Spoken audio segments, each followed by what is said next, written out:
Arcane has now concluded, and the extremely popular show that was focused on the sibling dynamic of Vi and Jinx ended its final episode in a really heartbreaking way. One would usually imagine that the finale of a season would be the episode that leaves the biggest mark and made the most impact. However, after finishing the show, I can't stop thinking about episode 7, the first episode within Act 3. It was a standalone piece that was solely centered around two of the most important characters in the entirety of the season. And not only did it offer an insight into a world where Hextech hadn't plagued the world and actually allowed Powder to be full of life, but it also showed the bleak future of one where it consumed civilization. This episode played with contrasts and opposites, and it was beautiful to pay the alternative dimensions a visit. So with that, I wanted to discuss the episode and break down exactly why it was the perfect episode in Arcane. Here is why Arcane Season 2 Episode 7 is perfect.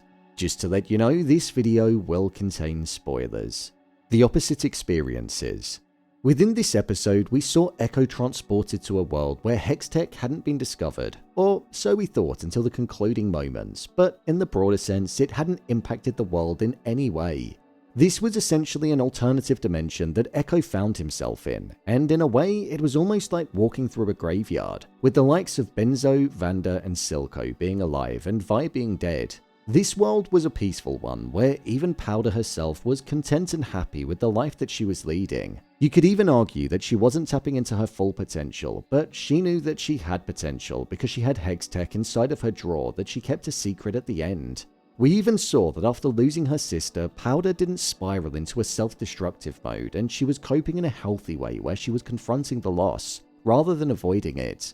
What was interesting about this was the fact that we actually got to see an alternative world where the very discovery hadn't contributed to the demise of many, and happiness, togetherness, and an overarching feeling of joy was within the city. From a visual point of view, it wasn't dark, grey, bleak, and treated like the slums of the Undercity that we were often used to seeing. This city was full of colour and quite literally, life. As Ekko even said himself, the Undercity was in a state that he'd always hoped and dreamed that it could be in, and knew that it was capable of achieving. In contrast to Ekko's experience, we saw Jayce being in a version of Piltover where the land had truly felt the effects of Hextech and the grasp that Viktor had in wanting the glorious evolution. It was a barren wasteland riddled with death, the complete opposite to the life and happiness that we were experiencing with Ekko. Moments such as the petrified people hugging each other was heartbreaking to look at, and it showed what the outcome of the dimension that we were familiar with could have ended up like if Viktor wasn't stopped. Jayce's journey was pretty much spent in darkness, whilst Ekko's was filled with colour, vibrancy, and life. And even the way that it would cut between the two different dimensions focused on the polar opposites supported that. For example, there was a scene of Ekko and Powder smiling together, and it instantly cut to Jayce struggling through the terrain and suffering. It was extremely well executed, and the focus on providing contrasting experiences for Ekko and Jayce, and also the Undercity that Ekko was in, and the Undercity that we were familiar with, being drastically different. It was something which really added to the experience when watching it, and provided an insight into different realities. The emotional edge. This was an episode that was actually surprisingly emotional. Most of the emotion came from the arc of watching Ekko navigate this strange space that was filled with people from the past. Moments such as him hugging Benzo when he laid eyes on him for the first time and really feeling it was definitely one of the most emotional moments. You could sense the grief that he'd been holding on to and the comfort that he got by seeing him again. Even later on in the episode when Ekko said, "In case I don't remember to tell you tomorrow, you've always meant the world to me." It was such a beautiful moment, and you could tell that it had been something that Ekko had always regretted not telling Benzo in his original dimension before he died. I'd also say the relationship that we saw forming between Ekko and Powder was something that was a real highlight in this episode too. It was through the relationship that Ekko and Powder had where we saw just how happy she was and how much joy Ekko brought her. They worked together and helped each other, plus they also had this kiss that they shared after dancing with one another. It showed the conflict that Ekko had inside of him because he said the line, "Do you ever wish you could stay in one moment in time?" When he said that, that was him pretty much alluding to the fact that he wanted to stay in this dimension, the perfect dimension that was filled with peace, happiness, and a Powder that he felt emotionally connected to. But he knew deep down he had to return to the chaos that was unfolding because there was a sense of responsibility for him to get back and help save the day, something which showed just how selfless he was.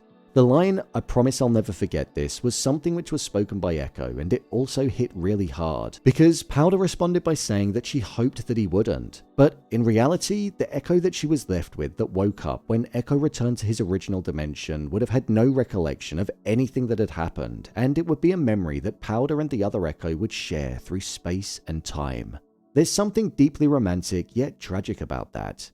Another way that this episode drew emotion out of me was through the song choices that it had and the moments that it used them for. For example, there was the scene where we saw that Vi had died in this dimension, and Ekko walked off to the song, "Turn Your Back and I'll Disappear." This was a melancholy piece that really captured the feeling of loss, death, yet also confusion. The tone of the episode at that point. Shortly afterwards, there was another song that was perfectly utilized, and it was titled "Spin the Wheel" by Mick Wingard, who is actually the voice actor of Heimerdinger. This song really reflected the journey that both Ekko and Jayce were on whilst in their dimensions. Ekko being in his dream reality, where he knew that he had to find a way to leave it despite not wanting to, and Jayce walking through the reality that was quite literally his worst nightmare. A world destroyed because of Hextech, the magic that he wanted to once unleash onto the world for good. The final emotional moment for me in this episode was when Heimerdinger said the line, "I must say that since I've met you, lad, I've truly lived." This was as Heimerdinger was perceived to be dead as he disappeared after connecting the machine that was created to form the anomaly. This was a moment that I didn't expect in the slightest, and it showed the long-lasting impact that Ekko had on the Professor. Emotions were at the core of this episode, and they really did elevate it so it could reach its full potential. The episode's connection to the ending. What was also epic about this episode was the fact that everything that we saw within it contributed towards the ending, and it also answered questions that we had from the end of Act 1. For example, if it wasn't for this episode, then we wouldn't have seen the time loop device being made, which was needed in order for Ekko to defeat Viktor. Plus, it also added the emotional weight and edge where we saw Ekko go beyond the 4-second limit in risking his life, so the stakes were even higher. Plus, we also saw that this Grim Reaper type figure that Jayce was following turned out to be Viktor, and he was actually the person that sent him back to destroy himself because there was no dimension where Viktor's acts turned out well. We needed this standalone episode, and I didn't even realize how important it was going to be until the show faded to black and then all of the connections started making sense. This episode was genuinely what made the ending make sense. Episode 7 was a great piece of television, mainly for the reasons that I've just mentioned, but other moments such as the immersive nature of it, the insight into a happier Powder, and just seeing how the world could be was something that was beautiful. So, there you have it, why Arcane Season 2 Episode 7 is perfect. If you want to see the entirety of Arcane Season 3 being broken down, then click on the card in the top corner. You'll find Act 1, Act 2, and Act 3 there. Do you think Episode 7 was perfect? Let me know your thoughts in the comments. As always, thanks for tuning into the video, and I'll see you in the next one.